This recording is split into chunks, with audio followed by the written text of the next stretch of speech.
नमस्कार, आप देख रहे हैं न्यूज डेट और मैं हूं आपके साथ प्रीति भारद्वाज। मिडिल ईस्ट में ईरान के साथ युद्ध में इजराइल उलझा हुआ है। हालांकि उसके साथ इस युद्ध में अमेरिका भी पूरी तरह से खड़ा है, लेकिन मेडिकल इमरजेंसी सेवाओं के लिए इजराइल ने अपने दम पर एक मजबूत इंफ्रास्ट्रक्चर खड़ा कर रखा है, जिसे कहते हैं मैगन डेविड अडोम, जो कि इजराइल की विश्व स्तरीय इमरजेंसी और रेस्क्यू सर्विस है। और यही वजह है कि इजराइल में 33 दिन के युद्ध के बाद मौत का आंकड़ा महज 20 है। देखिए।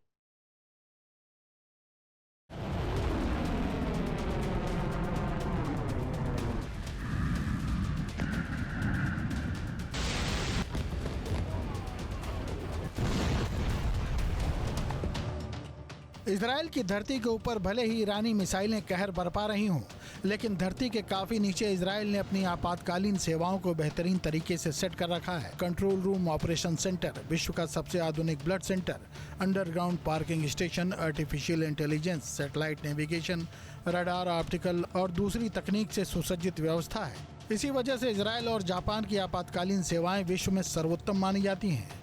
एमडीए के हेडक्वार्टर में जब न्यूज स्टेट की टीम मौजूद थी, तभी अचानक ही वहां मौजूद डिजिटल मैप पर सायरन बजने लगे और मिसाइल अटैक की सूचनाएं मिलने लगी। यहां मौजूद डिजिटल मैप में सायरन की लोकेशन, मिसाइल के टुकड़े और मिसाइल के संभावित इम्पैक्ट को आर्टिफिशियल इंटेलिजेंस और एल्गोरिदम से देखा जा सकता है। इस वक्त मैं अभी कंट्रोल रूम के अंदर ही मौजूद था और अब देखिए कि मेरे पीछे जो स्क्रीन है, खासतौर पर अगर इजराइल के मैप की बात करें तो वो किस तरीके से लाल हो चुका है। इसका मतलब है कि पूरे इजराइल के अंदर, यानी आप देखिए कि ऊपर से नीचे तक, निगेव से लेकर के और बेरशेवा, उसके बाद एलात का इलाका, हाइफा, एशकेलॉन, एस्ट्रोड, सब जगह मिसाइल हमले का अलर्ट आया। और इस वक्त मैं कंट्रोल रूम के अंदर ही मौजूद हूँ। तो यहाँ पर देखिए परिस्थिति किस हद तक कभी भी बदल सकती है, वो स्थिति हमें यहाँ पर लगातार नज़र आ रही है। So sir, it's a tense situation right now because we can hear the alarms and So all the things. at the moment, what we've received is early warning that there is a missile towards Israel. Obviously, we start getting the teams prepared in that possible area where we might see problems, and then we will keep an eye on it, and we'll send teams as soon as we receive an alert. We'll send teams towards that area to go and see if there's anybody injured.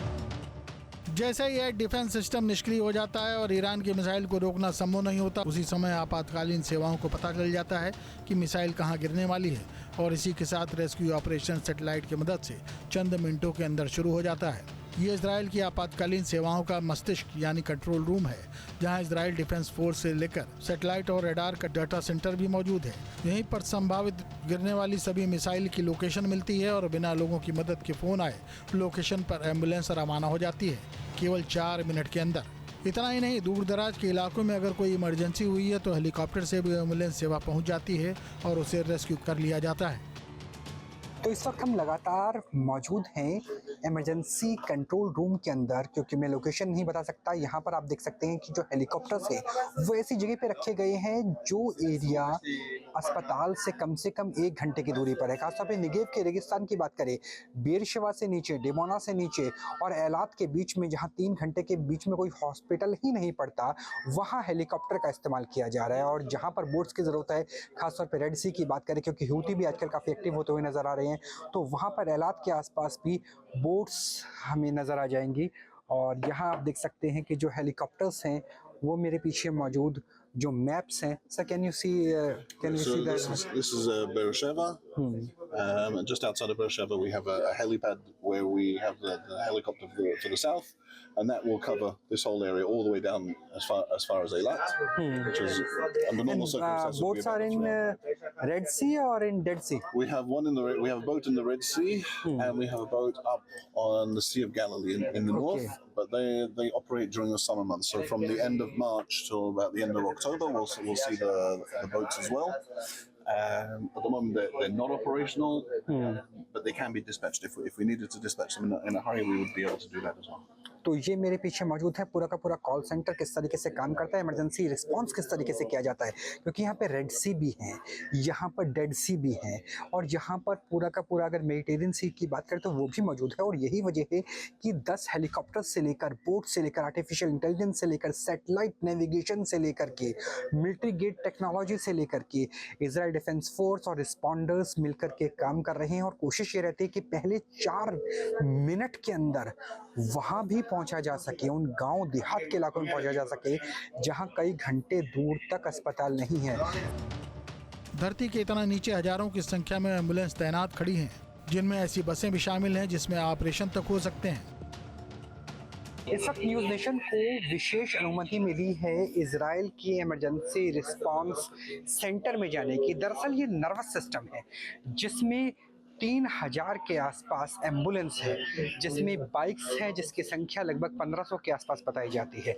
यानी per capita के लिहाज से बात करें तो पूरी दुनिया में सबसे अच्छे one of the finest emergency service की आप इससे तुलना कर सकते हैं। और भारत में जिस तरीके से एनडीएमए काम करता है, नेशनल डिजास्टर अथॉरिटी काम करती है, उसी तरीके से यहाँ पर जो एमडीए है वो काम करता है। और यहाँ पर जितनी भी एम्बुलेंस है वो पहले 4-5 मिनट के अंदर ही किसी भी जगह पहुँच जाते हैं।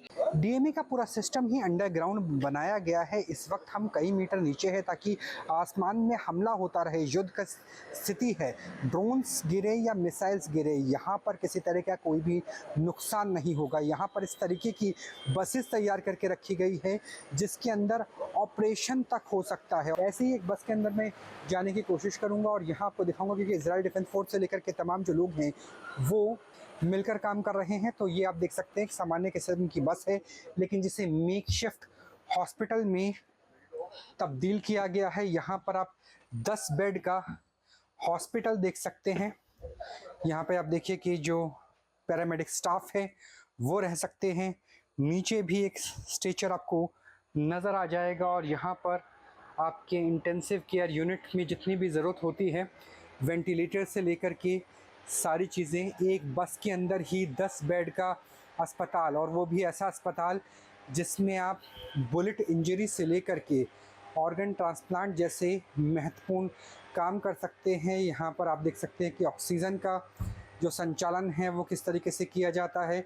हार्ट अटैक आ जाए तो उसकी भी पूरी स्थिति को संभाला जा सकता है। ब्रेन स्ट्रोक का भी मेजर से मेजर इंजरी हो तो उसको भी ठीक किया जा सकता है। और इस वक्त हमें सब अस्पताल में नहीं है, किसी हॉस्पिटल में नहीं है, ये मेकशिफ्ट अरेंजमेंट है जो एक बस के अंदर किया गया है। और जाहिर है जब इमरजेंसी के लिए इतने संसाधन जुटाए गए हैं तो ब्लड बैंक भी बनाया गया है जो 4 मंजिल नीचे मौजूद है, जहां ऑटोमेटिक सिस्टम से हजारों ब्लड यूनिट को टेस्ट और ब्लड ग्रुप के आधार पर चिन्हित किया जाता है। युद्ध के हालात में बहुत महत्वपूर्ण होता है ब्लड बैंक। और यहाँ हम देखिए कि मैं एक वॉल्ट के अंदर हूँ। दरअसल ये बॉम्ब शेल्टर से भी ज़्यादा सिक्योर एरिया है और आप देखिए कि इस तरीके से जो मोटे मोटे बंकर्स टाइप है। और यकीन मान के चलिए कि इजराइल के अंदर युद्ध की स्थिति में जितने भी ब्लड का डोनेशन किया जा रहा है उसका 90% यानी 90% जो ब्लड है वो यहीं से ही आता है। और यहाँ पे आपको दिखाने की कोशिश करूँगा कि अंदर की स्थिति कैसी है। देख सकते हैं कि यहाँ पर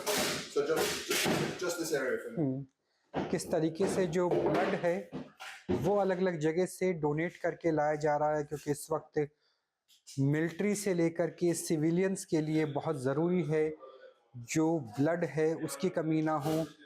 और ब्लड बैंक के अंदर इस वक्त मौजूद है और 90% जो ब्लड है प्लाज्मा है, वो ब्लड और प्लाज्मा यहीं से ही पूरे इजराइल में दिया जाता है। जहाँ भी कैजुअल्टीज़ की स्थिति हो, जहाँ भी इंजरीज़ की स्थिति हो, वहाँ इंसानी जान बचाने के लिए यहीं के ब्लड और प्लाज्मा का इस्तेमाल किया जाता है। तो इस वक्त हम इजराइल के सबसे बड़े ब्लड बैंक के अंदर मौजूद है और यहाँ से आपको तस्वीरें दिखा रहा हूँ कि किस तरीके से युद्ध के दौर में इजराइल में खून की समस्या ना पैदा हो जाए, यानी ब्लड की कमी ना हो जाए, उसके लिए भी पूरी तरीके से एक ख्याल रखा जा रहा है। और यहाँ हम उस जगह पर है जहाँ 90% ब्लड की सप्लाई सुनिश्चित की जाती है युद्ध के इस दौर में।